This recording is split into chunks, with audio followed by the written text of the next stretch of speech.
Tyler, I have a question for you. Now I'm drinking a beer by myself. Tyler, I'm asking you a question. Yeah. As a friend, Yes. as a co-host, Yes.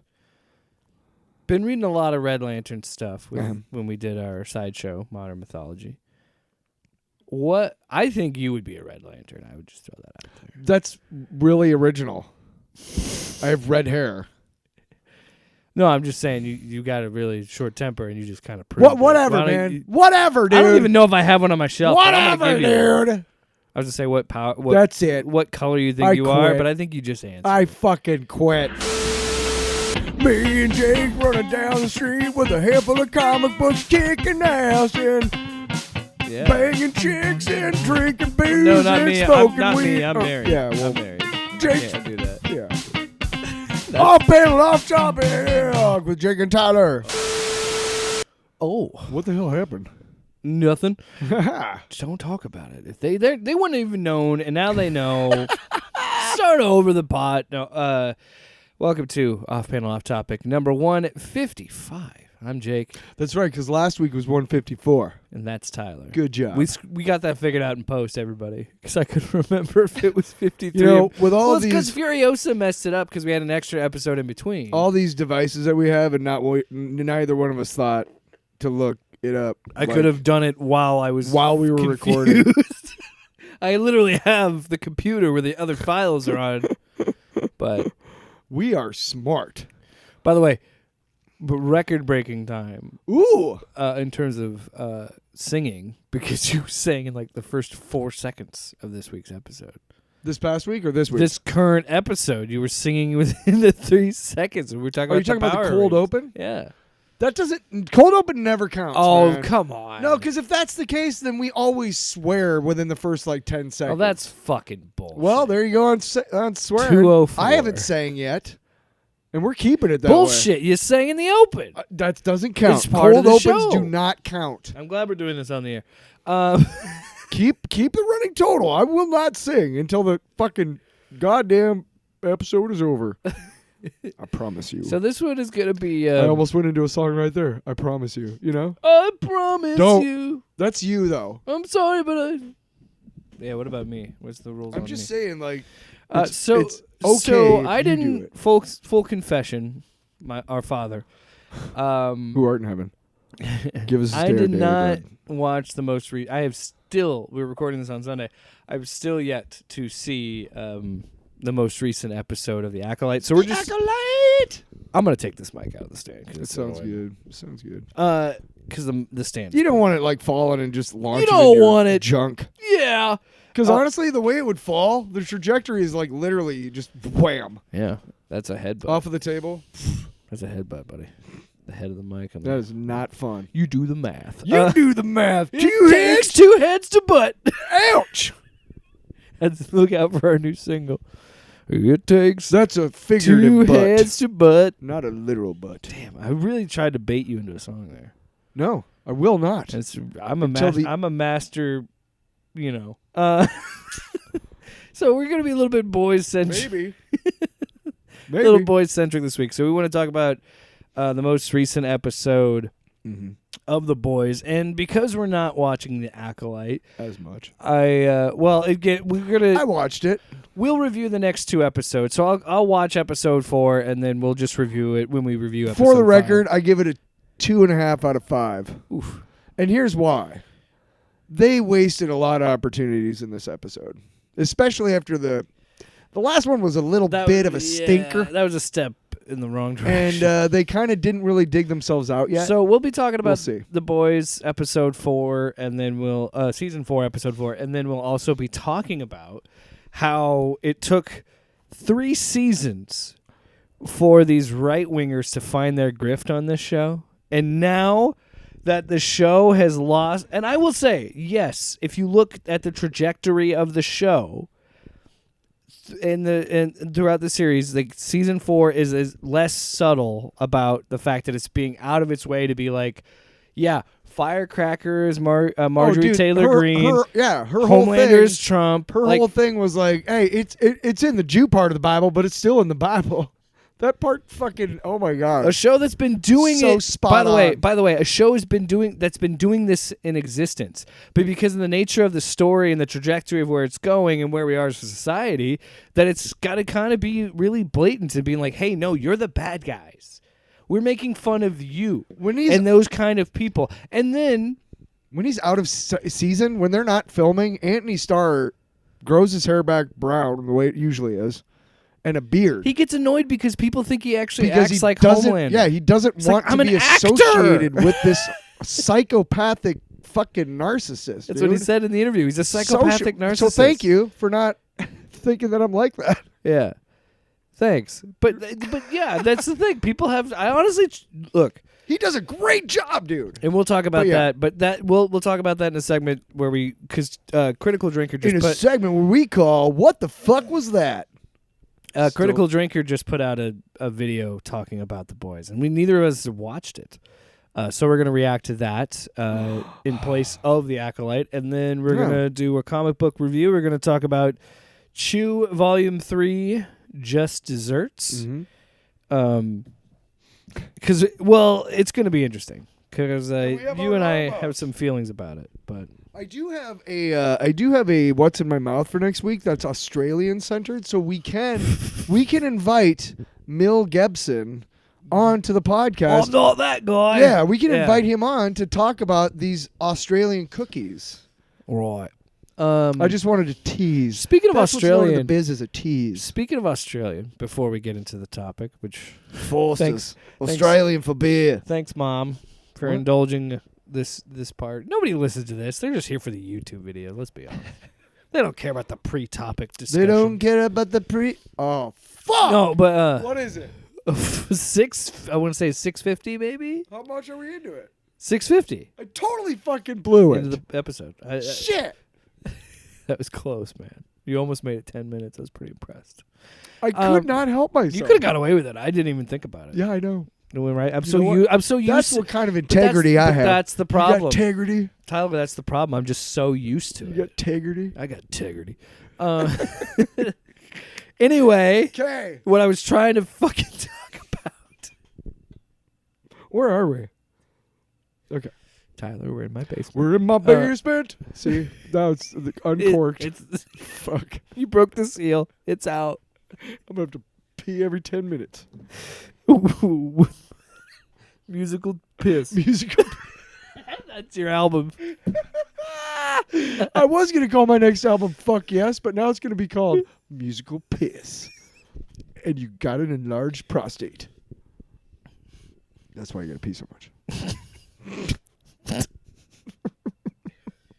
Oh. Next week, when I actually have my physical and I'm told, that's what irony is.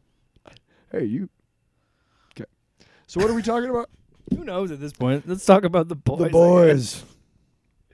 Because I was going to talk. You said the Australian thing, and I said I actually played with an Australian on Helldivers 2 this past week. It was funny because we were on this like red planet with like fire tornadoes and shit. It was called Hellmire. And I'm like, and we're playing on the highest difficulty, the Helldive difficulty, and I'm like, dude, what are we doing playing Helldive difficulty? And this Australian guy that we're playing with, he just goes, "Hey mate, Helldive is piss easy." He's like, it's like this is like me going outside my window every day, like looking out my window. I go out and see this every day. I was like, what? And it was funny because it's just like, okay. Australians are a hardy people. He did. He said swearing is their love language. And I'll tell you, the word fuck coming out of an Australian is like, it's like art. It's perfection. Because he did it a few times. He's like, fuck, a few times. I'm like, I love it. Anyway, let's talk about The Boys, Season 4, Episode 4. I don't remember the title of this, but... Do you have a laptop right in front of you that you can look it up? Oh, that we're recording into? That I'm looking at right now? Or do you want me to do it? Oh, I guess on I'll my just do little everything. phone? I'll plan the show. I'll I'll run just the play show. on the show, and I'll just play on the show. It's fine. I can find it. I'm Tyler. sorry. I love you. Man. Anyway, so this is an interesting episode because it kind of, when you're watching, it's something I've learned, and I think this is an issue that has happened. There's multiple issues, I think, with film criticism and YouTube critics over the years, and I think one of them is that when we watch things, we start to nitpick and things like that. And I don't think there's an issue pointing out a plot hole or noticing a plot hole. But what I've understood with stories and storytelling, as someone who is writes things or written things, and I understand as a writer at some point, you've got to move the story along and you've got to connect dots and you've got to get to a certain place. And every story has plot holes. Mm-hmm. And if you start to poke at them all the time, you're going to go insane. And this show is an example of plot holes I accept. Case in point, Firecracker becomes the fucking... Did you almost go Sean Connery there? Case in point. Fucking Firecracker becomes the devil in this episode, and it's like you could have killed her 2 episodes ago. And I understand for story reasons why she's still alive, but it kind of makes you, again, think how stupid it's kind of cool that Sage kind of set it up for her to get her ass kicked. Like, there's your uppity. That was pretty awesome. Yeah. You're one of the good ones. The great part about that, and we'll be more concise. We're gonna jump around. But what is this? House of Pain? The House of Pain is in full effect. Everybody in the house, give you full respect. I own that fucking tape. Cassette tape. Wow, Grandpa. Fuck yeah, dude. Remember when MTV had music? Remember when MTV had VJs? Remember getting heard? That's code for video, Jackie. Yeah, what a time. Because radio people were... Yeah, I fucking... Wow. The show has gone off the rails. Let's go. Get some cheese. Dude, what? You know how cool it would be if this show ever got big enough that we could have I would love just a live band, but it's Michael McDonald. Everybody knows. The problem is he's up there in age. We're working against the clock. Yeah, fuck it. So we gotta everybody share this show. Wait. We could get somebody who could sing a lot like him, like that. Give me Will Sasso or something. That guy can impersonate. Or can we just have him on to pretend he's Lance Bass? I want him to be the Randy Newman thing that he did for Family Guy. I want him to do that. We're going out to the. This will not. Okay. Anyway, so the boys. I love you, buddy. I love it. Who comes for the real analysis, really? Are we back to the show yet? Anyway, so are we recording? So we're back to the boys. They're back in town. Back in town. Thin Lizzy, Irish guys. Do you know that? Take a drink every time. Every time Tyler goes off topic, take a drink. You'll be dead in 20 minutes. He tried the drinking game. He was dead by... Anyway. So, the boys... so, as you're talking about Firecracker, obviously... Well, so the episode... What the fuck? Porky Pig over here. The boys. So... And we're totally glossing over, by the way, all of the Homelander shit, but please go on. We'll get to that. We'll cover that separately. Yeah, we'll get to there's 2 main things that are happening in this episode. Yes. One of them is that Firecracker is on their the VOT News, or their Fox News. So on VOT News, she's doing a 6-hour thing of Truth Bomb, her show, where she's going to expose... Basically a female Alex Jones. She's going to expose Starlight. And what's interesting about this episode, because Ashley was catching up to me, so I had watched a couple episodes ahead to catch up to do it for the show. So she was catching up, and I was caught a glimpse of episode 3, and Sage makes a comment where she was mad that she gets, I think it's episode 2, she gets brought into the public, but with the costume. Oh no, episode 3. She gets mad when he kills that woman in the IT department that had made calls to the Starlight Foundation. Yeah. And she goes, I thought we were doing a slower approach, a pebble down the mountain. And then in this episode, when Starlight shows up and beats up Firecracker, she says pebble down the mountain. I was like, it's just little shit like that. I'm like, oh, I love it. I love that we're we're moving in this momentum. Can we, while we're on the subject of Sage, can we give a big shout out to Jake last week for letting me know, because I was like, what was that thing that they showed after her and the Deep got it on? And then I loved the whole dynamic where she was like, you despise me in a way I can't quantify. And I'm really good at quantifying, so that's a problem.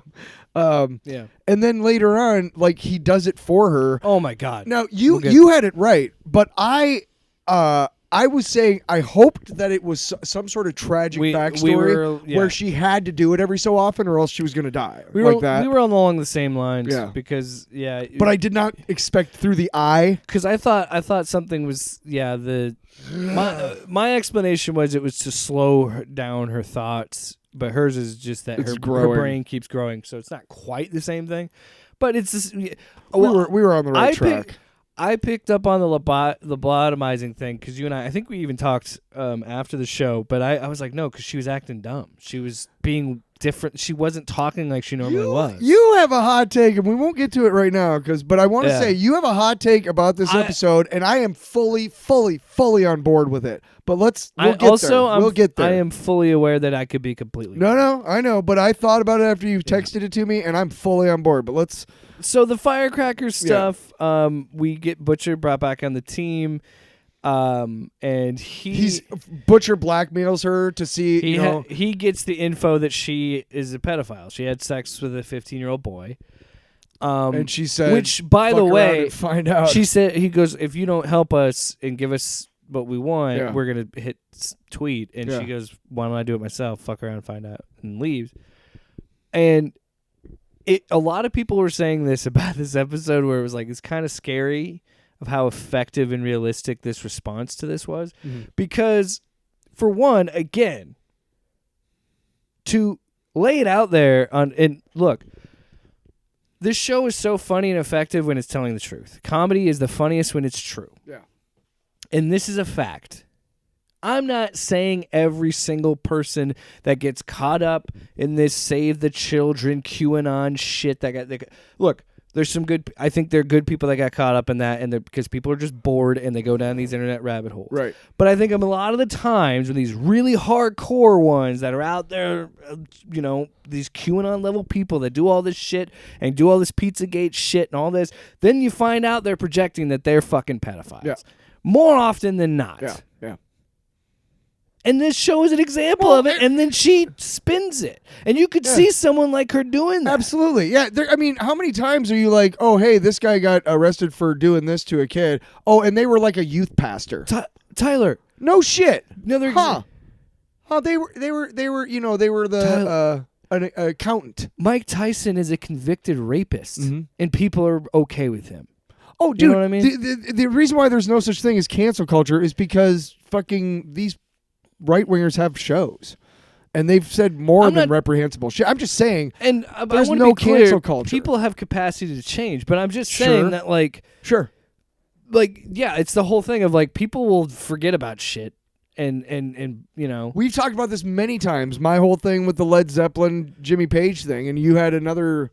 you had an artist or whatever that you liked that did some weird shit that you're like, I don't hear that. Yeah, well... I think I remember what you're talking about, but like, how many fucking rock stars have songs about fucking 17-year-olds and shit? A lot. It's kind of creepy. Actually. Yeah, the 80s is really ripe with like blatant statutory rape. Yeah, they're like, hey, what the fuck? Well, see, I was like 10, and that's what's so crazy about this show. So what should have been a big bombshell reveal that she did this? No, she spins it because she has information on the fact that Starlight had an abortion. Well, even before that, she was talking about because that comes later. That happens later. Yeah. She says something in this moment where she spins it back on Starlight and some other bullshit, and it's like you could see Trump doing that. And he's done shit like that when he's been accused of sexual assault and things like that. Yeah, I mean... And like... Anybody who's like that sure of themselves and what they're saying... Fucking Matt Gaetz! No fucking way am I trusting that person. People like Matt Gaetz... Or believing a fucking word that they say. What? People like Matt Gaetz, who is still under investigation for trafficking a 17-year-old. You know what I mean? Like... Oh, dude, I was on Twitter today. The dude, that fucking Andrew Tate or whatever. Oh, did you see my retweet? It was it was his brother. How the okay. But how the Well, fuck? we won't get into the lore of that. No, but that guy has people paying for that in this world. There's people with a lot of money that are like, yeah, I would love to see what This a fucking guy's smart. convicted sex trafficker, fucking has He to made say. some comments about women And where just loaded up with promotional deals. there. Here's They an have a ticker right underneath with all the fucking promotional. This.com. Because you could do things like with Firecracker. How? Like it's the same thing with like Firecracker is doing, where she still finds an audience. Because you'll still find an audience. There's still people that don't care about that. And I think that in this situation, something like that would happen. Truthfully, it's a cult. It is. And this episode is showing you what happens when you just buy in. Well, you control the wholeheartedly information. to Yeah, this if shit. you control the information, it's like the algorithm. It doesn't right matter now. if it's Yeah. true. Oh yeah. It's all that matters is if Absolutely. you can make someone believe it. That's it. Dude, how else are you going to get a million Americans to believe that Antifa is fascist? So then, I mean, literally, the fucking word is anti-fascist. Not. So Anyway. Butcher swipes the keys to the RV, or the trailer at this event, and he tells Frenchie to go see what he can get for dirt, since she's the one who said fuck it and sent out this stuff. So he's going searching for that. While that happens, also the preacher from season 1, Ezekiel. he's back, and he's talking about her. If you look at how many letters are in Starlight, and he makes it say 666 and all that. He shows up and he plays a role because he's doing part of this thing. And then we forgot to talk about Firecracker and the Deep singing karaoke together. Just magnificent. Oh, because they play it over the credits too, which is what I fucking love about this show. It's just how well it takes something as serious as that final shot, and then you have that karaoke version playing. Yeah. No, but then so Frenchie gets caught by Ezekiel. Butcher shows up to Butcher save shows him. up to save him, and he's he fucking clocks his fucking arm off, which is awesome. He shoots him with a fire extinguisher and breaks his arm That's off. awesome. That's awesome. Because fuck that guy. He's got the arms tied around him and he's choking him to death. And All then he has to do is squeeze. Butcher is seeing Becca, and when he's seeing Becca, she keeps telling him to get up and He's get got up. the little fucking snake and thing. the little worm thing. Whatever the fuck that is. And then it just cuts to black. And there's a scream and splat. Explosion. Yeah. Splatty splat. And he wakes up. Butcher doesn't know what happens. There's just blood and guts everywhere. Frenchie's alive. He got thrown outside of the camper. I want to drop the hot take right now because this is a perfect example of why I think you're right about your hot take. Oh, yeah. Okay. So throughout, because you mentioned Becca. They've set it up that he's taken so much Temp V that now Butcher's dying and he's having hallucinations. First of all, I don't think Kessler's real either. So Kessler, who's Kessler? Kessler is Jeffrey Dean Morgan. Oh, yeah, yeah. So here's how I interpret it. Even though that he brought the drugs, I don't think he really brought the drugs. I think Butcher already had the drugs to give to Ryan. Okay, I think it's fucking Fight Club where Becca is the good side of his conscience. Kessler is the bad side because Kessler says we need guys like you, Butcher. I'm giving you the drugs to drug this kid because we need to amp this up because everything's going to go to shit. So, the apocalypse. While Becca is like, don't fuck over Huey. Do the right thing. So now, from the get-go of this season, it is implied and pretty much thrown in your face that Becca is not real. Okay, it's very, very, very clear to the audience. Becca is a hallucination created by Butcher and has taken the compound V, the Temp V, fucking with his whatever. head. Right? Yeah, exactly. Right. It's made clear that he's hallucinating her. Right. Now you told me something. You texted me something, and this blew my mind because when I started thinking about it, I realized you. But go ahead and tell your hot take, which is we get introduced. Who else isn't real? We get introduced to Huey's mom in the first 3 episodes, right? Because his dad has a stroke. I noticed every time he interacts, there is one other time where there's another person in the room interacting with her. Yeah, it's and him. rare though. It's usually him and her. But it's the doctor, and that's Yes. the doctor telling him the news, and he says that's bullshit. And if I remember correctly, the doctor doesn't respond, so the doctor could only be talking to him. and not responding to his mom. So I think that Huey is hallucinating his mom. Yes. And now you could say, wait a minute, Butcher took more Temp V than Huey. Sure, but we didn't know Huey's condition. Yes, Huey stopped before Butcher, and Butcher knew he was going to die, and this was going to kill him or whatever. But I still think it's possible that he still took enough to have a hallucination of his mom, because his mom is his hallucination of his own guilt, because he wasn't there for his dad when he needed him to, and his dad had the stroke. And so this whole time he has been dealing, and because she has been the one telling him the truth, being like, yes, I left all these things, but she has always been telling him, like, it's a matter of time, we have to let him die, and Huey can't let his dad die. Here's where I explain a plot hole that I just came up with, which is, how does he get how does she give the living will? Well, okay, his dad already had a living will. Oh shit, I guess that. No, you're right though, because it's very easily explained. He had a living will, and even though Huey is there, I think, hear me out. His dad puts a living will with his ex-wife as the only person who can overturn it, knowing that she's gone. So if he goes, Huey can't, right?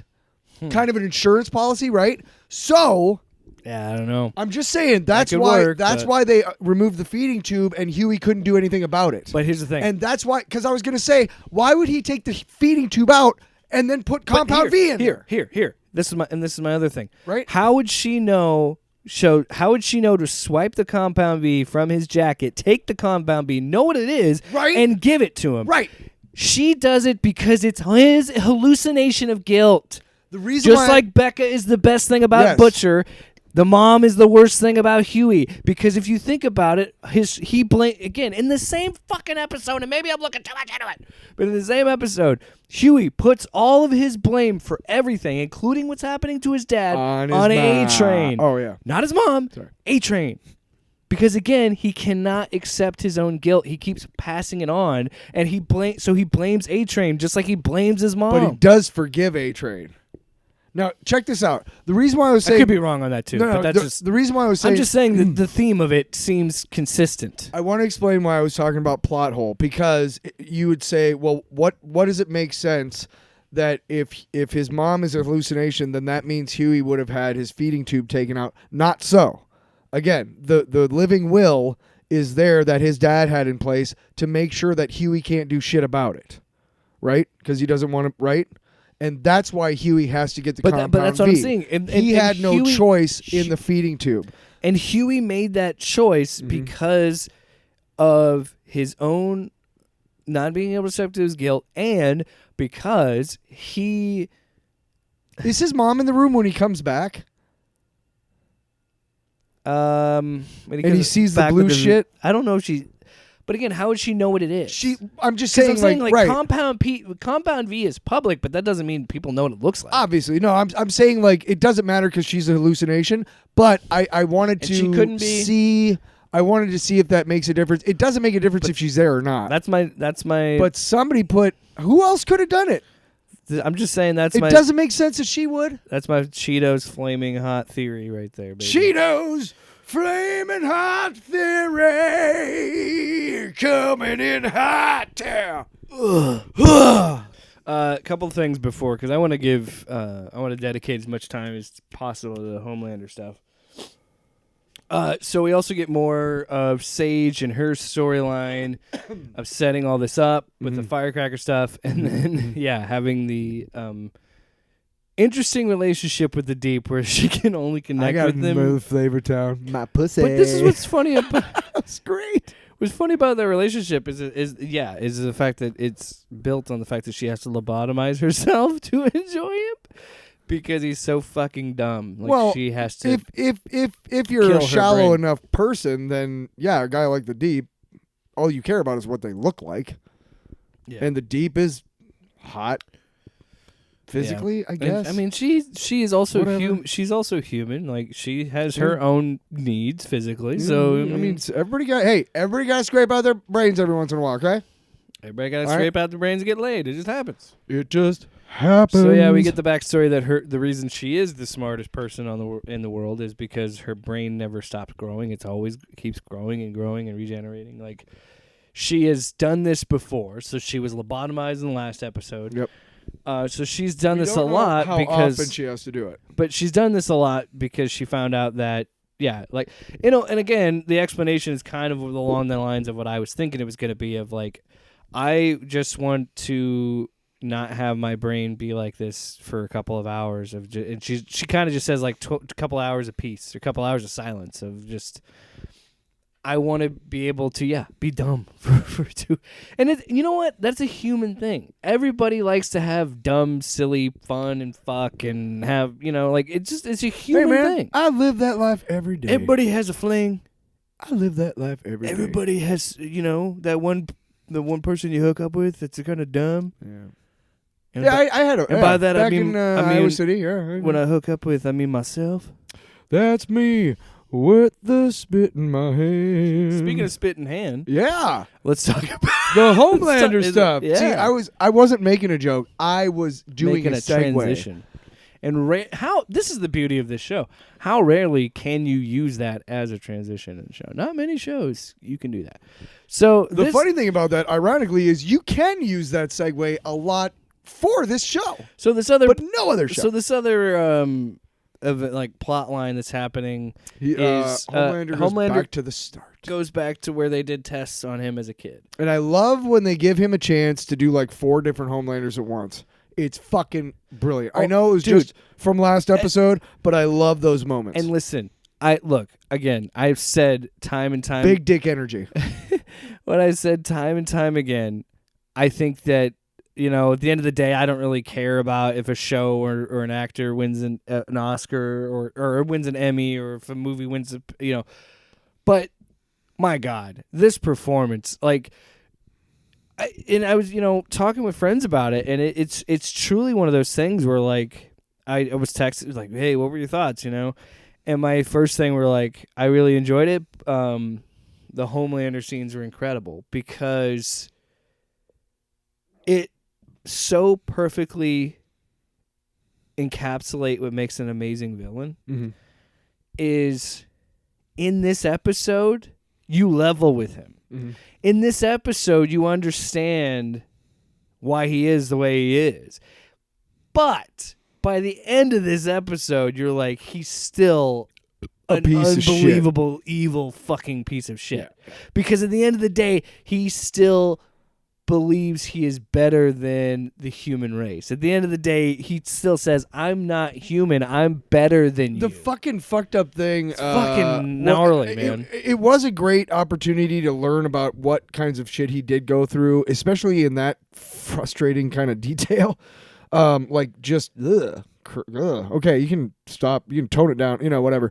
But I think my favorite thing was when she's finally Barb, I think was it Barb? Yeah. Barbara, whatever. Yeah. They're in the scary room, whatever. Like the second to last time we see both of them in the episode. And she's talking about why they were scared of him. And how when he was born, he like lasered out of his mother's, And yeah. I mean, that's scary shit. But then, I mean, so you see the oven that they put him in. You see, like it's fucking oh man. So, well, here's the squirt shit. Jesus. Well, here's what's crazy about his birth too, if you think about it. So it's Soldier Boy, and I think it was one of Maeve's embryos. I have no idea. That created him, because he's still like Ryan is still the only like natural born superhero. Yeah. Yep. So he was still like created by 2 other supes, but.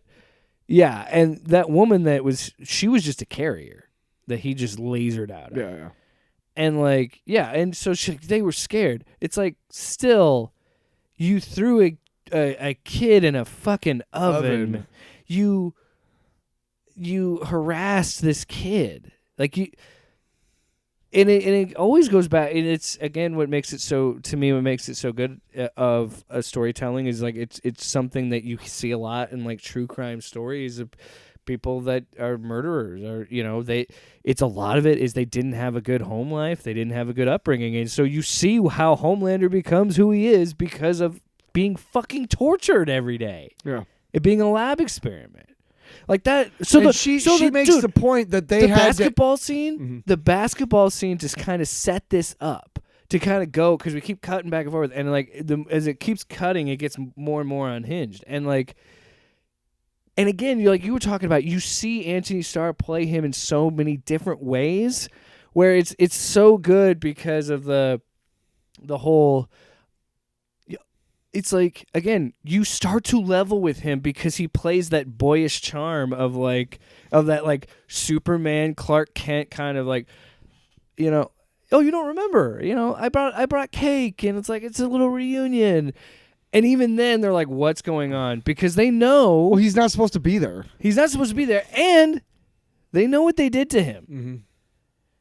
Mm-hmm. And so when he shows up and he's like, oh, I brought the fudge whale, and eat it before it melts. Even then, people are kind of uneasy. But when we get to that... I still want a cardboard what's so good about that scene of the wastebasket with the paper basketball... Again, you level with him. Because he tells you that. He's like, you don't remember? You hit it. And you did a fist bump. And then you burned me alive. To see if my skin could take it. And while I didn't burn, it still hurt. Like a lot. A lot. Just how quick he turns on a dime, dude. It's just so impressive. And I know you're like, we're hyping this guy up for so long. But seriously, man. This episode, especially, just... You see the spectrum of this character arc, and you're horrified because now he does not care. He is gone. And he really takes that whole toys from his amusement to that, and we see it. We already kind of saw, he's like, oh yeah, beat these guys to death. But now you're seeing him just fucking toy with these people. And... inevitably burn that guy to death. He's going to burn that guy to death, but he takes his time. He's like a cat with a mouse. Same thing with the dude making him... Because he makes him shoot hoops to not die, and he goes, and you would have won. He intentionally misses because he goes, you would have won. Well, it doesn't matter because he's a pile of But he's already dead. He's already burnt to ash. At that point, he's a pile of charcoal in the fucking... And he goes, you would have won. Fuck, man. And then we get that other cut where he talks about the squirt where the guy walked in on him masturbating and called him squirt and made fun of him.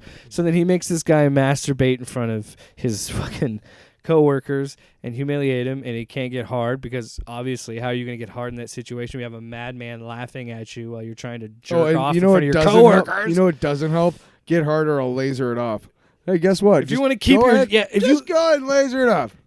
If you want to keep your dick, you need to get hard, pretty much. What the fuck? That's never worked. Oh, and by the way, he's going to laser off your dick and you're going to bleed to death because of the veins. Look at all the dick blood on my boots. Didn't he say that at one point? I think he says something like that, yeah. Oh, he goes, oh, man, I'm in your dick blood or something like that. I'm like, Jesus Christ.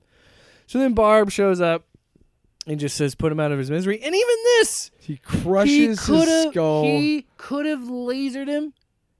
But he intentionally lifts his foot, and he could have squashed him like that. Lifts his foot, slowly crunches it so everybody can see it and hear it. And it's just, again, just fucking toying with these people. And look, they're bad people. They're not good people, even in this context. But they don't deserve this. Nobody deserves to be toyed and tortured with. Nobody deserves that. No. And it's just like, fuck. And then, they have that final conversation, which is like, we were afraid of you. But, the fact that he's like, I was just doing my job, and he gets that flashback, and I'm like, that's like telling a fucking Holocaust survivor I was just doing my job. What the fuck, man? That's not going to cut it. You put this kid in a fucking oven. You can't just say, well, I was just following orders. You didn't think, hey, maybe I shouldn't burn this kid alive, because what if it does kill him? We don't know if it will or won't. To be honest, I think for a time, I'll bet you they were trying to kill him. Well, yeah, probably. Just to get rid of him because they had get too strong, right? Yeah. But then at some point they realized what they had, and they had already built all this psychological bullshit into it. because she tells him, she's like, we did that on purpose they got so the you best- wouldn't kill us. They got the best doctors to Yeah. make him need to be loved so he wouldn't kill them. Yeah, so he wouldn't realize, wait a minute, I have all these powers. I think at some point they shifted from actually trying to kill him to being like, okay, now we but gotta he wanted, now yeah. we gotta utilize So him. they made him this narcissistic, fame-hungry, yeah. It's almost like And that the can- alt-right politicians jumping in bed with QAnon and now not being able to control it, and the people that Yeah. is spawned. That's weird, right? Yeah. It's almost like that. It's like when you let someone Fucking keep living weird. lies and Yeah. delusions Mhm. And when you push them towards that, and, actually, and when let you them actively believe. tell them that what they see is Yeah. false, when you finally try to tell them the truth, they're not going to believe you because everything they see is false now. Yeah. Way to go! Yeah. Another good episode though. Really enjoyed it. Great Oh, and the ending, oh my god, dude. The final shots of it where it's the ding of the elevator into the notes of the music, and then they're like standing there, the room is covered in blood. Barbara's just freaking out, scared because Well, that's what all the that's blood and his gore. final torture for her. look He at what locks her in there look at with all the dead people. and you're gonna slowly die in here with them. And like that's so fucking maniacal. And then to see him covered in blood, like that detritus. shot of from his back, and it's just his cape in the back, just chunks of blood and gore, Oh. and then him covered in it, and then in the elevator, and the notes are hitting, and the elevator's going, just a little smile, a little like. And then that moment, he's freed himself because he kept saying, you got to go back to where it started. So his own subconscious was like, the only way that you're going to make this change and fully believe you're superior to them is by killing these people. This is going back to the start, killing the people that made you, Mhm. and then just completely not caring anymore. Before we go on to the next thing, because I think we're pretty wrapped up with the boys. Dinker. Critical trigger. Dinker. Dinker. Is that really what it is? No, it's Drinker, but I hate him. So Let's not forget that A-Train actually goes into Homelander's apartment to try and get some Compound V, and That's true. and is stopped by Ashley, who is also there, and we don't know how that's resolved. I thought they were just gonna start fucking. No, they resolved it because it was like, looks like we both have a problem. So they both were in agreement. They weren't going to say shit. Oh, okay. But I hope Ashley turns out to be like one of the fucking heroes. I have my theories. somehow. I have my theories. A-Train gives the V to Huey. He acts like he's not going to forgive A-Train. He does forgive him. Butcher's like, what the fuck was that? And he's like, it wasn't for him. Like, it was Huey letting that go. And then him and Butcher have a conversation because Butcher's like, what the fuck are you doing? He's like, I've got to use this Compound V. It's the only choice I have. What other choice do I have? And Butcher goes, any other fucking choice, you twat. Because that's like, again, Butcher coming to terms of like, no, I pushed Huey in the wrong direction. Like he is more prone to make these kind of brash decisions, and it's like he can't live with his mistakes. He can't live with his failures. And I can't live without you. he's like, well, I still would have some for you. And Butcher's like, I've already tried. I stole some from Frenchie, and didn't he say accelerated the process or something like that? Yeah, whatever. Prolong the inevitable. I think Prolong it. But anyway, Huey shows up at the hospital with the Compound V. Almost does it. Doesn't.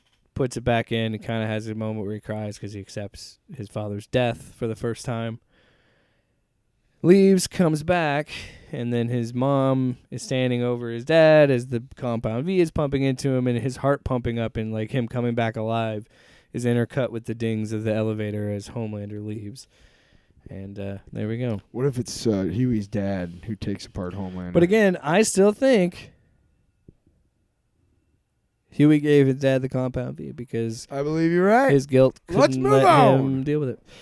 Tired of talking about that goddamn episode. Everybody knows when you talk too much. You talk too much, and you talk too much, and you talk too much for me. Shut the fuck up. Shut the fuck up. All right, so The Boys, as we said, has not been as subtle as it seems to have been in the past, although it was pretty on the nose in all 4 seasons, let's be honest. Yep. But anyway, the right wingers are finding they're finding their grift in the sense of like, hey, wait a minute, now it sucks, guys. Now it's woke, even though it's been kind of pretty woke Duh. the whole time. But so Critical Drinker, as we're recording on Sunday, released this on YouTube. I figure let's do something a little bit different in the Grift Report. Okay. Let's kind of react to this 8-minute video. I also sped it up because I can't fucking stand this guy, so I sped it up to 1.5. That's why we're gonna listen to him for 6 whole minutes or 5 or so. Yeah, it'll be sped up. Yeah, I'm honestly it is more bearable sped up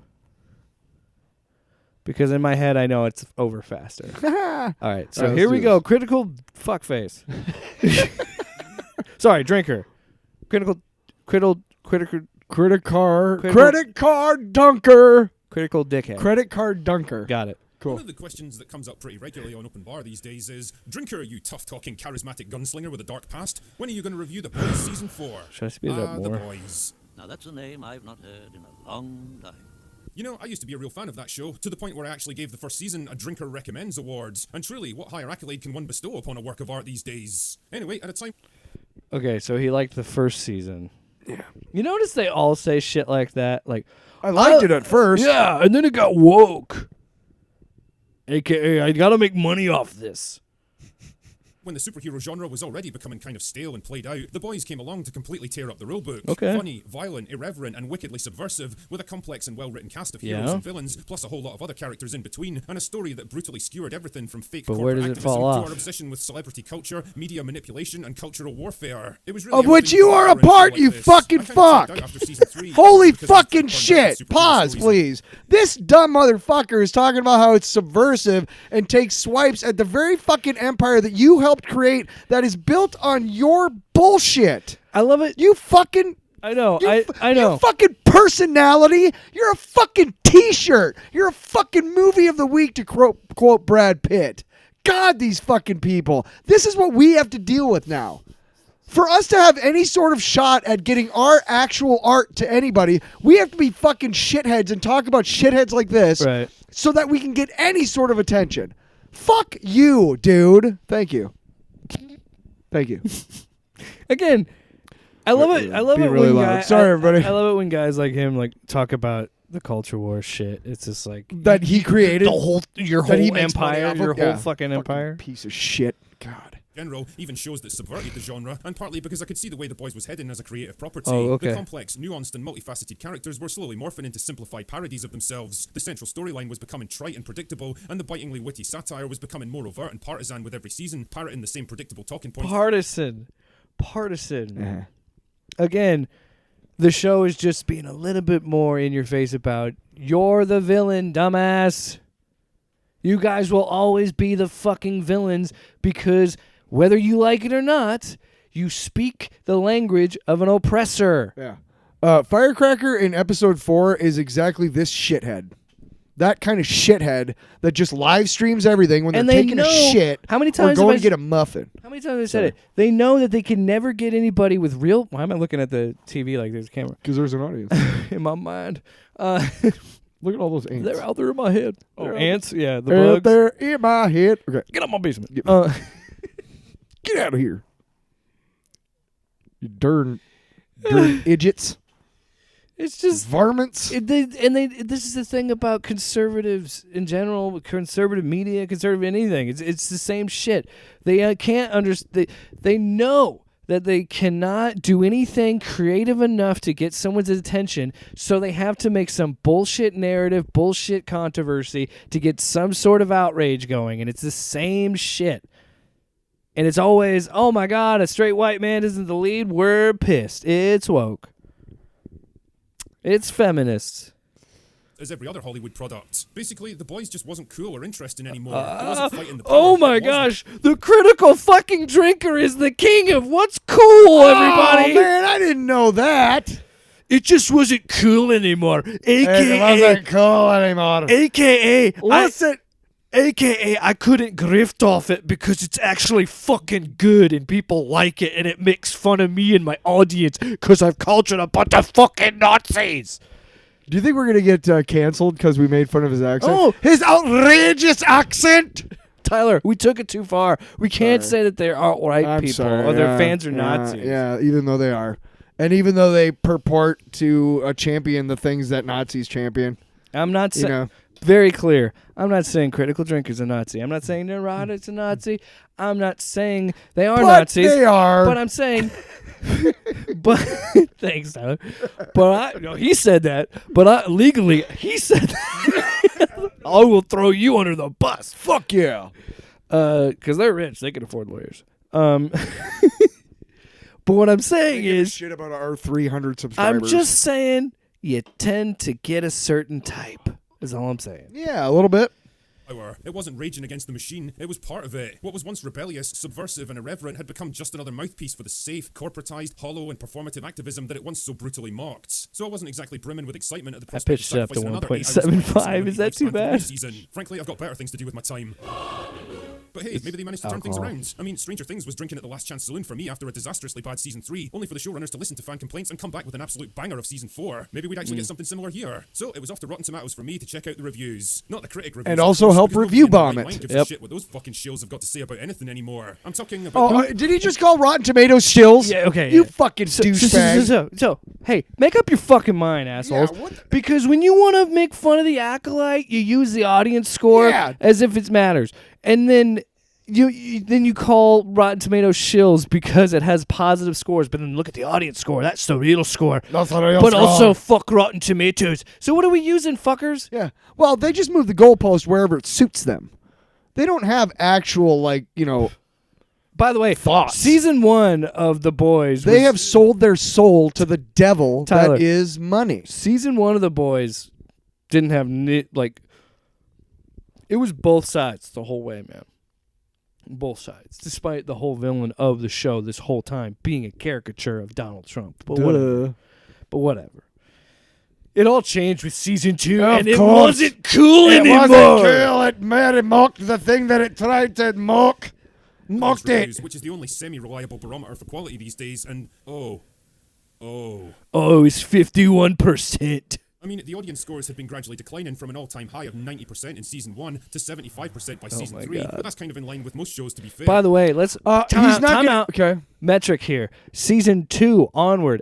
Well, I don't know if it continued... I don't want to say onward, but Season 2 got review bombed because Amazon released all the episodes for Season 1, but Season 2, that's when they started doing the 3 episodes and then weekly release, and they fucking review bombed it because of that. Right, and for those of you who don't know, the critical score of every subsequent season of The Boys has risen from, I believe, actually, no.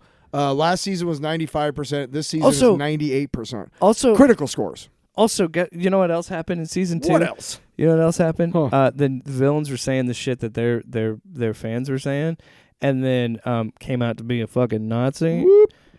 They seemed to be real quiet about that. Yeah, weird. Because that same season, the character that believed what Stormfront said shot someone. Yep. Because that can again, I'm going to be very clear for the lawyers. I want to be very clear.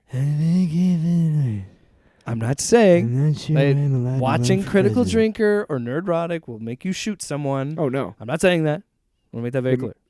If you're trying to be entertained, there's lots of better I'm options saying out that there. This is what can and happen. if you're following him because you believe that shit, then you're an idiot. So whatever. And you're probably not listening to me right now anyway. I'm just saying that that happens when you go down certain rabbit holes on the internet. But there's no denying that Season 4 absolutely fell off a cliff. Good lord, I don't think I've seen a fan base turn so hard on any show since Game of Thrones. Look through the reviews and you'll see page after page of absolutely brutal write-ups, all saying basically the same thing. The general consensus is that the show seems to have sacrificed writing quality and smart characterization in favour of simplistic shock value and cheap political point scoring. In short, the writers have become more interested in getting their own personal ideology across and owning the chuds, rather than actually telling a good story. They've been doing that for 3 seasons! You also like to use phrases like owning the libs. I can't like take you seriously because you are a chud when you use owning the chuds. Also, I just have to say, who the fuck cares what a bunch of jackasses on the online are saying about a show that I like?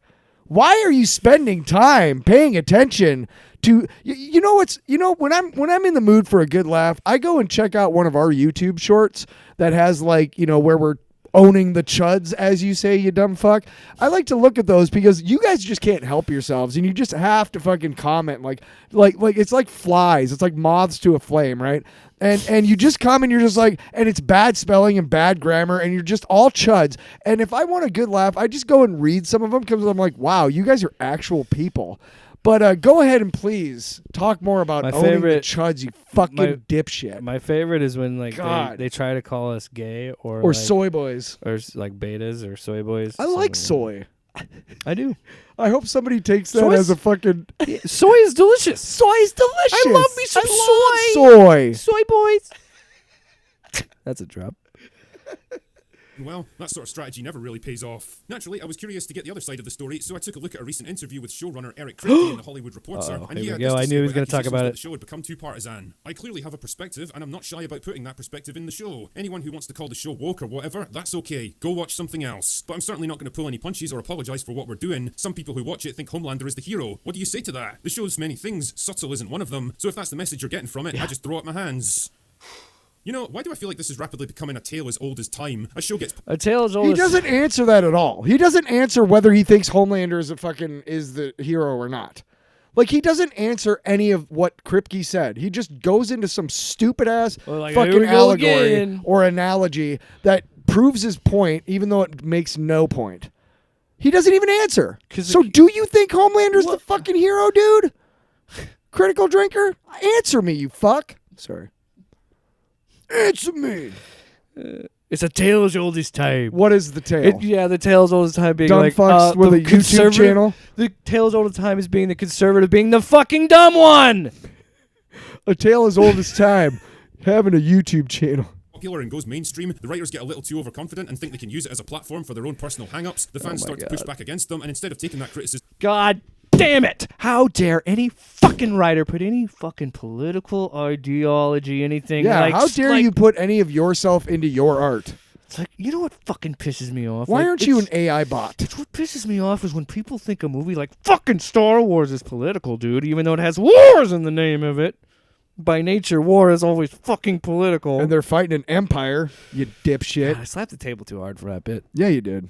them on board heard? and responding in a constructive bit. manner. They just say, fuck it, go watch something else, you dicks. Kind of reminds me of this idiot. Exactly. So why are you talking about it? Go Why are wa- you talking about Do what it? he said. Yeah. So what does he say? What is his response to go watch something else? Well, I want to before I Also, even, yes, it is implied that you are a dick. before you I dick. before I get onto that. 'Kay. Two things. One, you're lying. Clearly you don't. You criticize. Get real fired up here. You know, because you criticize people about, well, you're for free speech unless the it's against fuck- your political view. Right. And then you do this shit where he says, if you don't want to watch this show, Go don't watch watch it. something I'm else. sorry if you feel that way. Yeah. Go watch something else. Yeah. Nobody is fucking being like, critical drinker, for the love of God. They're going to bomb this fucking country unless you watch The Boys Season 4. It's And not like it. Get off your fucking self-righteous horse. Oh, boy. Character or not, sit down, you little bitch, because you mean nothing. Your 1 million subscribers are a bunch of lonely fucking losers, and I don't care about their opinion. And you know that if you get upset over what Kripke said, because it's clickbait, I've seen that story about 17 times in the last week. You know that your stupid chud fucking subscribers will click on All your right, shit. let's get through it. We're almost done. did her level best to tank the American comic book industry, and then had the balls to berate her own customers for not loving what she was doing. And if you don't like my politics, don't buy my book. Yeah. Who was that? You girls enjoy yourself. I think it was It's the Gail. entertainment equivalent of Oh, that Gail asshole kid who Simone. takes his Yeah. ball and flounces off home because everyone else won't play the game the way he wants them to. It's this weird narcissistic sense of entitlement amongst creatives these days that everyone should just Again, from you is real fucking rich, you piece of shit. Yeah, have you ever support and agree with created you because anything? You're such a paragon of wisdom that there's no possibility you could ever. be Yeah, wrong he's about created anything. shitty The problem- fucking thriller novels. Like, that's what he's made. Oh, I'm sorry, I can't call him shitty. I haven't read him, but based on if your writing is anything like your fucking criticism, that book is dog shit. I can't imagine what you think is good. Eric, is that other people don't always think exactly the same way we do. They don't always share our beliefs, parrot our opinions, mirror. Yet you're making a whole fucking crybaby video about it because you want to make money, you piece of shit. All right, roll it right there. our viewpoints on every Oh, topic, and that's okay because people are allowed to have different points of view. A smart, humble, and creative writer Really? Why do you... finds ways to bridge the gap between all these different groups through the unifying concept of good storytelling. A bad writer, on the other hand, tries to hammer home his opinions on his audience with sheer brute force, and then gets angry and resentful when they push back against it. I'll let you decide which one you use. Oh, you mean like Eric July and the fucking Rippaverse? What? When people talk about how shitty his comic books. Hey, I'm going to put out fucking trading cards based on an outline I But did when I was no. 12. But no. No. I'm not sure what his powers are yet. Let's- or why he wears that darn helmet. Let's attack a guy who said, hey, if you don't like it, you don't have to watch it. yeah. To be and which one you are now. Also, it's interesting watching the discourse around the boys on social media, which I can best summarize as the boys used to be smart and fun, now it's all about pushing politics and nothing else. Actually, the one thing I've seen on social media more than anything is what happened to Laz Alonso's beard. That has nothing to fucking do with any at all because the show is still good. Hey, William. Yeah, William. yeah. That's Criddle Drinker's name. William. The main, like one of the main. Let's not even say like we'll just, even though he is the antagonist, let's just pretend. Okay. No, fuck it. We'll make it this point too because it's really important. The main antagonist of the show from season 1 wore an American flag as his cape. I don't know what to tell you if you don't think that a guy who's modeled as which by the way, a blonde, blue-eyed, Yeah. perfect American wearing his flag. that big gold eagle on his one shoulder is very reminiscent of Drinker. very Third Reich Drinker. reminiscent. Drinker, Bubby, when you wear the flag of a country as your cape, it's fucking political, dipshit. Yep. Guess what? Alpha Flight political because they're Canadian. Go. Cry hard, Do you think he would be? Never mind. chuds. Don't you know this show was always making fun of people like you? It was. Sheer fucking hubris. Okay, let's get this over with. Yes, most people with functioning brain cells knew exactly what this show was and where its political sympathies lay. Nobody in their right mind looked at Homelander as a misunderstood hero that represented the voice of the masses. Nobody looked at Stormfront and thought, you know what? Misunderstood. Really? Nobody looked at it? Because you did. You- Fuck. She's got a point there. Nobody clapped and cheered when the Deep forced himself on Starlight, and it's complete gaslighting to suggest otherwise. The show was never particularly subtle about its politics or what it expected its audience to take from it. Pause the difference, it. though, is that for the first couple of So seasons, you think a man forcing himself on a woman is political? Fuck you, dude. Ooh. Did you just hear what he said? Oh, yeah. Nobody's fucking piece of shit. Nobody applauded that. That isn't political. That's fucking human rights, the- you piece by of the way- shit. by the God way- damn. By the way, Why are we listening to this so- asshole? I'm getting my blood it's- pressure is it's going up. way We up. can end it now. I mean, we're almost done. Just end it now. But here's the thing. By the way, he picks the most obvious, everybody knows is wrong sequences of that to be like, well, nobody agreed with that or did this, blah, blah. And it's just like, yeah, again, you pick the most obvious examples. But we're gonna ignore the other shit of like the VOT news or all this other We stuff. can end it. I don't need to hear anything more of this shithead. Oh, come on, we're almost done. I don't really. it was actually fun and entertaining because the creative focus was still on the story and characters. It and always believe it or has not, been. people can be surprisingly receptive to your political ideas when they're smartly presented and wrapped up inside an entertaining product. People can empathize with characters that embody ideas they don't normally support, as long as those characters are well written and likable. Pause it People are again. even capable- So body autonomy is something you don't support clearly. Because you talked about the Starlight thing. You fuck. I don't. Well, That's what he was saying. He's like, he's saying he's making that a point of his Oh, you're talking about contention, the and he's forcing talking about himself- how people will empathize with your characters even if they have political shit that you don't agree with, if it's wrapped in entertaining whatever. yeah. So what are you saying about bodily autonomy, you Yeah, fucking also- douchebag? Also, why would conservatives be okay with the Deep doing that? Yeah. Like, what? Again, taking a very obvious choice and being like, yeah, But most laughing at people are themselves going when to you say point out the no, more absurd that's or not extreme okay. elements of their That's the worldview, point. provided you do it in a way that's actually funny and insightful. In each of these cases, though, the primary focus should always be on entertaining your audience instead of lecturing or pandering to them, and I think this is where the boys have finally come unstuck. The Like more you strident pander and to your blatant audience, messaging you becomes, fucking the less entertained people are creep. going to be, and the more of your audience you end up pushing away. Instead of uniting them with entertainment, you end up I mean, Well, I you get don't unite your audience with entertainment. You unite your audience with hate, critical drinker. So who's the fucking kettle here, man? Shit. I mean, honestly. so what kills me about this is Drinker and the fuckboys, like Geeks and Gamers and Neurotic and with something better than the fuck boys. That sounds like a bad '80s hair band. yeah, that's a good point. Get ready, the Bullet Boys and Fuck Boys are coming to Cleveland. What about Fuckhead? Skid Row and Faster Pussycat It's Faster Pussycat. and Winger. Yeah, I don't know where to go with that. What about Fuckheads? Sure. Anyway, continue. Sorry. Fuck brains. I think we're done. I don't even need to hear that last time. No, we're done with it. But I want to just I just like it is. it's funny to me that his whole angle in this video is like, well, of course I knew it was bad. I liked the first season and then it went woke the second season and blah, blah. And like to act like this I'm smarter than you persona that he's got, right? Yeah. But in reality what it is like, oh, great, I found a way to make money. Everybody's mad at season 4 because my audience is full of fucking idiots, and it took him 4 seasons to realize that the show has been making all fun of of his them. videos like this where he talks Hey. over videos, like he never does it himself. Like he never does it live or anything. No, Like he never has. he's only on camera like rarely for like his other shows. and stuff. So everything you put out is totally refined, like down to the final tiny point, man. We do this live, by the way. I mean, Not really. well, we We don't record it. We don't edit, is what I'm saying. Once we Yeah. start recording, we're done until we're done recording. Yeah. Just saying, like all the points that we make are because we're smart. We don't have to sit there and write it out firsthand. And then I will say, good people are job like- putting all those clips together and stuff. But you probably have somebody to do that for you And I based on said- how much money. you They're make. like, "Hey, is this live?" And I said, Maybe. Maybe not. Maybe fuck yourself. Nice. "Thanks, Mark." We're done. Don't forget he committed a hate crime. we gotta define. What are you talking about, bro? Where we could Hey, go bro. with like redemption, because it's like, I mean, it's hard to forgive that, you know. Well, no, I don't consider him redeemed because he. No, he's he, not. He made a movie with Mel Gibson.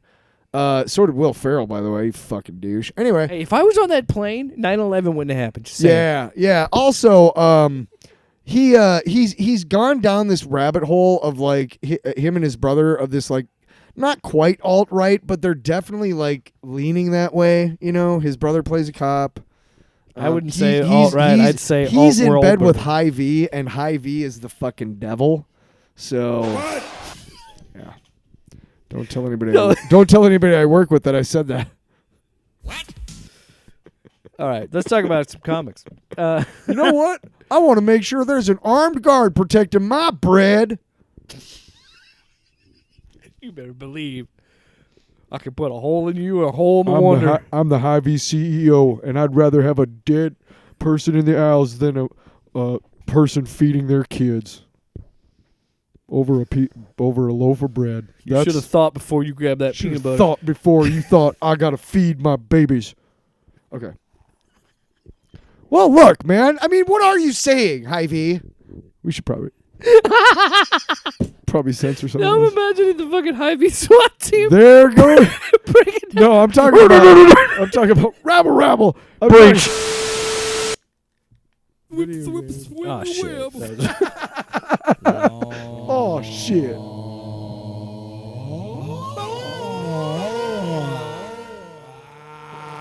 It's a long box. yeah, baby, it's the long books. It's the linebacks. Hey, who loves you, baby? I'm going first. Here's my long box, and I flip off Tyler, and that's the show. You know, Nice job.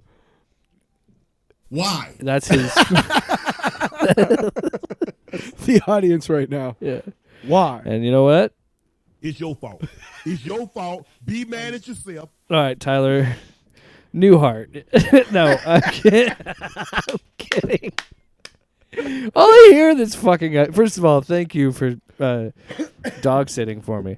But he's like, yeah, me and the dog, we watched Newhart until the wee morning hours. It's a great show. You should watch it. It's really fucking funny.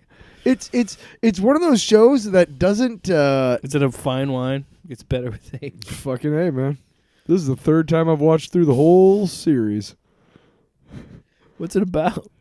It's about a dude. Newhart. It's about a dude who writes how-to books, and he moves to Vermont and buys an inn, and it's about him and his wife and his wacky Yeah. handyman. Where's the shenanigans? And his wacky millionaire heiress maid. And Why is she a maid? If she's it's a complicated. heiress? You gotta She's watch being it. humbled by her dad. Did you ever hear the my name's Probably. Larry and this is my brother Daryl and this is my other brother Daryl? You ever heard of that? You're probably too young. Your Yeah. dad might have known it. I don't know. Well. If you guys, well, I don't think. When were I was you? about to make a really morbid joke. What were you born? 93. Really? Yeah. Oh, you weren't born in the 80s. I wish I was. I haven't. Because it was over by 89, so you wouldn't have. Anyway, I'm not going to talk about Newhart, though, because I've already talked I about might it. have been swimming in my dad's balls. Might have been swimming in my dad's bowls and rolling down the rapids. Happy Father's Day. Happy Father's Day from our pedal off top. Who were you a week ago? We could have fucking. Fuck. Damn. There goes another marketing opportunity. Save it for next year. That's why we need a producer. 25. Father's Day 25. We got a fucking song. The Hot 25. I'm sorry. This is like that I said it like it's a video game. Hot 25. So I am I'm in the process of watching a lot of movies that are older, kind of, like 50s, 60s. I thought you were doing Newhart. I'm not. You fuck. And I did. I'm doing The Dirty Dozen. And this is a movie that stars Jim Brown and it stars Lee Marvin and Charles Bronson Keenen Ivory Wayans. and Telly Savalas. This is way before they were born, dude. Well, actually, they might have been Wasn't born Jim by Brown then. in I'm Gonna Get You, Sucker? Yeah, but Jim Brown is Oh, he's old in that movie. right. But he was sorry, I he was derailed you. done he was done playing football like by the 60s. Yeah, he became a movie star. He's actually in the movie that I'm watching right now called Ice Station Zebra, starring Rock Hudson. He's great. And Ernest Borgnine He's- and Patrick McGowan. He is great in Mars Attacks. Who? Mars Attack. Who? Jim Brown. He's got the Pharaoh girl. Oh yeah. Sorry, Dirty Dozen. Dirty Dozen. So this movie is kind of based off of. I looked it up on Wikipedia and kind of did a deep dive on the actual book that it's based off of. But Lee Marvin stars as this guy who's tasked with taking these 12 prisoners in. It's not Leavenworth because I don't think it was built at that time, but the federal army prison, whatever, armed forces prison. And there's 12 guys, and he's like, okay, you take care of this suicide mission. It's a lot like Suicide Squad, right? You guys take care of the suicide mission, and if you make it back alive, your sentence will be commuted. Now, about half of them are sentenced to be hanged, and the other half are sentenced for like life imprisonment, right? So it's to their benefit. But they also tell them this, hey, if any one of you guys gets caught escaping, you all go back. And you all go back to your sentences, right? So you're all dependent on each other, too. And it's a really pretty good movie. It's kind of a lot to juggle 12 characters, though. The thing is the main guys are like Jim Brown, Charles Bronson, John Cassavetes, who is also a director. Is this pre-Death Wish? Like, when does this come out? This is like 1950 something. It's definitely Like pre-Death Wish. 60s? Death Wish was like late 70s. So Bronson did a lot of hero stuff, man. He did a whole bunch of before he did that fucked up anti-hero weird shit. Hey, Also, the original Death you Wish. heard my Bronson? My Bronson's pretty good. Wow, let's hear it. Hey, what are you? Some kind of death wish? I know it sounds like the salesman guy from The Simpsons, but let's be honest. That voice is doing a Charles Bronson. Come on. Hey, what are we? Some kind of dirty dozen? Come on. So That's fucking pitch perfect. You just saw the perfect. You just saw the movie. Tell me I'm wrong. nobody says that. Well, not the. So the movie. I know he doesn't say that. The book that the movie is based off of is actually written about this thing called the Filthy 13, and this was an actual group of armed services guys who did a bunch of shit during World War II, and they were nicknamed the Filthy 13. The big difference, of course, being that all of these guys in the original historical actual stuff that happened in Europe during World War II, none of them were convicts at all. They were all servicemen with records and I mean they weren't like in danger or in trouble. They Yeah. probably volunteered in a lot of aspects. During Vietnam, they had like it wasn't uncommon for prisoners to go to war. Like I remember that Right. seeing things. I mean, yeah. Well, right, but I'm saying like I know, but I'm just saying like I heard most about it during Vietnam, but I know they'd done it in the past. and stuff like that. it makes the movie more exciting if it's all like convicts. You know what I mean? So and Yeah, I mean, also everybody loves a jailbreak movie. Also, Dirty Dozen, you have that alliteration thing going on. Filthy 13, not really. Will you stop talking during my fucking long box? God! We already did the cold open where I'm a Red Lantern. Do you really want it? Okay. I'm sorry, Jake. He's Hey, I'm catatonic with silence. I'm on. I was off mic. I was laughing. I don't believe that bullshit. Well, get back Newhart. to the movie. So, makes no sense. He just I was just gonna walk past that shit and go turn around like, oh, is that dog shit that I just walked in? No worries, I'm still on my way to my date. Fucking Christ! I am the worst. Do that again. That was great. do that. Play the thing again. This I'm is gonna, how we. I'm gonna do one. This is how we Here. skirt the copyright. Yeah. It's not Seinfeld. It's Newhart. Yeah, I'm gonna do it this time, but play it.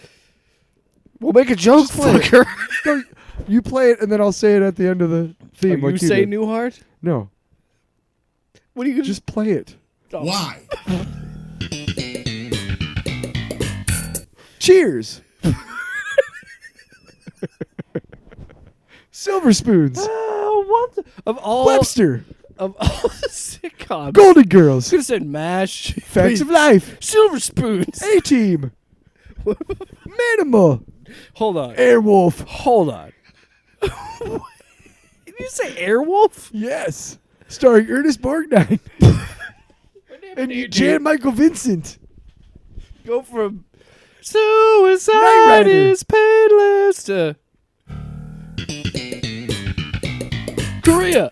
MASH. The 4077th. We are just Yes, I assholes. threw the mic down because where do you go from there? The that was movie, not meant to be a the 3-minute movie bit. is a good it's a good movie. It's one of those guy movies that everybody's like, oh, Lee Marvin is a real man's man, whatever, dude.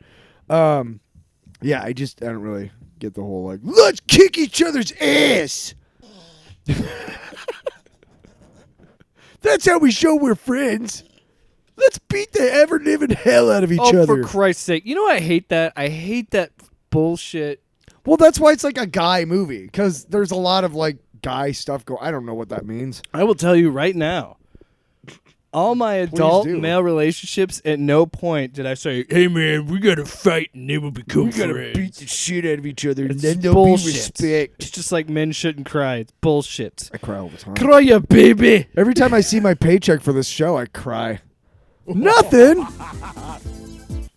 You know what I pay you?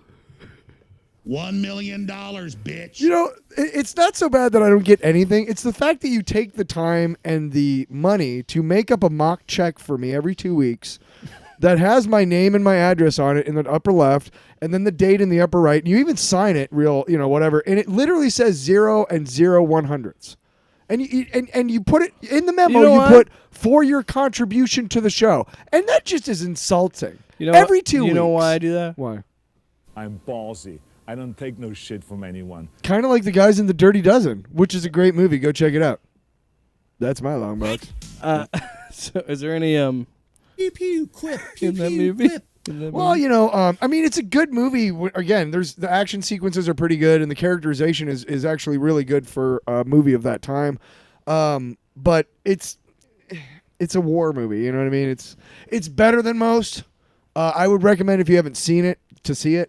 To know what it's about, but I probably won't ever watch it again. In fact, Ice Station Zebra that I'll talk about next week is way better of a movie to me so Yeah. far. Yeah, I don't really have anything. So let's quit. Oh wow. So So this one's kind of weird because it's like a future long box in a way, but it's something that I've already played, and it's a story I already know, but I'm gonna go through it again with my wife, because I'm nostalgic, dude. Being someone who plays video games can be fucking frustrating. I think, sure, there's a lot of hobbies that can be frustrating, but I feel like video games especially because depending on your preference, every 5 to 8 years you're looking for a new console, and then you're dealing with the changes of the industry where I got to be honest, I hate to sound like elder millennial here, but I'm talking about Gears of War, and Gears of War comes from at least the original trilogy comes from just a different era of gaming, and the fact that like you can play that trilogy, and you can play 4 and 5's campaign co-op as well, but the fact that you can play that original trilogy with a friend, split screen all the way through, and them being a different character, not just a copy of you, like it would Halo, it would just be 2 Master Chiefs. Whereas this is like one of you is Marcus Phoenix, one of you is Dominic Santiago. Like they're actually these characters that have their own autonomy and things like that. So, I'm one of the few people that will defend the new games, like 4 and 5. The nude games? What kind of fucked up? But that original trilogy that Epic did is still holds up today, man. And those games. Kind of like you don't think about how much, especially in gaming, but and all related to like movies and things like that, or comic books or different things of like, you don't really appreciate how much when someone comes along and changes the status quo or changes things or changes how movies are made or changes how comics are written or how video games, like you don't appreciate it until you've spent so many years playing these other games, being like, oh, all of these mechanics from this game, all these like inspirations came from this. Kind of like Madden, dude. Well, like for me, it was Dune. Like experiencing those Dune movies, not knowing anything, and being like, wow, Dune inspired so many. Like it is like a bible for like modern sci-fi. Yeah. And it like there's aspects of Gears of War that feel like that with the cover system, with the what they call roadie running, and like. Where like you're running, but the camera shakes, and there's just this different level of intensity, and like the weapon variety. Like there's like, I can't wait to go back and play them, dude. I fucking love those games, and I think what I think sets it apart is just honestly how emotional they can be, and like how much you think about how from like the first game is like. They're figuring it out, kind of figuring out what this franchise is going to be. And then the second game and the third game just like completely perfect what that is. And then reiterate on it and make you give a shit. Because, I mean, Gears of War on its face is silly. Like, let's be honest. You're on a planet called Sera so S-E-R-A, this planet called Sera, and we're going to do a modern mythology at some point where I'll break down some of the lore of Gears of War. Oh, I can't wait. It's wild. But, like, it's these big, like, hulking men in this big set of power armor, and they say like dude bro shit, and like on its face Gears of War is like dude bro buddy cop comedy, like, or cop action movie where it's like high five and blah blah blah. But then you dig deeper in those other two games and you find out more and more just how deep these characters are and how important the relationship with Dom and Marcus is, and how they feel like they're brothers, and like and it's just it's just, are they brothers? No, I mean brothers in arms. Became brothers through their service in the military. Okay. Which again, when we do a modern mythology on that, I want to point out how funny it is that.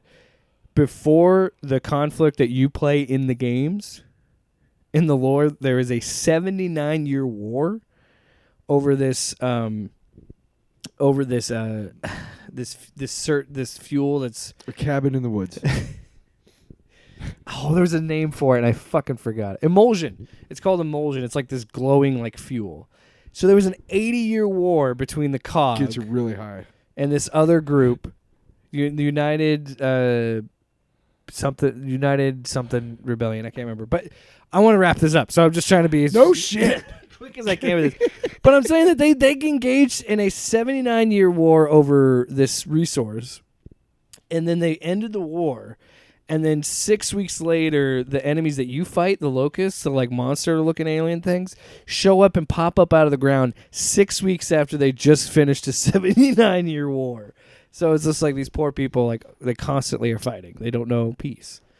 And then Do they not know do. peace, or are they just dicks who just keep trying to conquer everything? well, there's that too. Well, fuck you. Maybe. Maybe not. Maybe fuck yourself. Tyler, let's say goodbye to another episode. May it rest in peace. May it rest in peace. Everybody knows that's resting in peace. Under the ground. That's a nice snap there, bro. Thank you. Thanks. Learned it myself. Learned it myself. One day I was just playing with my fingers and I made a sound. That's how I imagine Elvis would talk to people. One day I was just sitting around and then I came And- up with a song called Hound Dog. And by that I mean the Jack White version of Elvis from Walk Hard. Which Hey, is really funny because he didn't write. Chinaman taught me that it's karate. Or two people know that. Cuban people. Chinaman and me. The king. And the king. And one of them's me. He like licked his fucking eyebrow. Are we gonna? Let's not end on talking about Jack White as Elvis thing. Let's talk about something else. Let's talk about Modern corn. Mythology. Oh. Friday, first episode of Modern Mythology. Friday, the first episode. We're talking about Marvel. We're talking about corn. talking about G.I. Joe. Tyler's running the show, so it's going to be a little bit different. And then 2 weeks later, we're going to do the Red Lanterns episode, July 12th. That's another show that we do, Modern Mythology. Hey, everybody have a great week. And fuck the day. Woo! And hump the night. Wow. Off panel, off topic with Jake and Tyler.